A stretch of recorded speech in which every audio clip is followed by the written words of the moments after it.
போட்டிக்கு தாண்டி வாங்கியாந்து கொடுத்தாரு. அடி போடி, அவர் என்னைக்கு இந்த மாதிரிலாம் எனக்கு வாங்கியாந்து கொடுத்தாரு? அதெல்லாம் ஒரு நாளும் கிடையாது. நமக்கெல்லாம் அந்த குடுப்பனை இல்லை. ஏன் லட்சுமி அக்கா, என்கிட்ட ஒரு வார்த்தை சொல்லியிருக்கலாம்ல? அந்த கிழமையும் சிங்கிளாக தானே இருக்கேன், அந்த அப்பத்தா கிழமையும் விரட்டி விட்டுருச்சு. அந்த பூவும் சாக்லேட்டையும் உனக்கு கொடுக்க சொல்லியிருப்பேன்ல.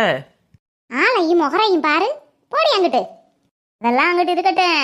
பிரபு தம்பி உனக்கு என்ன வாங்கி கொடுத்துச்சு அதை சொல்லு முதல்ல. ஆமா கேளுங்க, இவன் மட்டும் சொல்ல மாட்டான், நல்ல விவரமா இருப்பா. சொல்லுடி வள்ளி. அக்கா, சாக்லேட்டு பூவு அப்புறம் டையா அதை வாங்கி நீ தேய்ச்சிக்க உன் தலையில.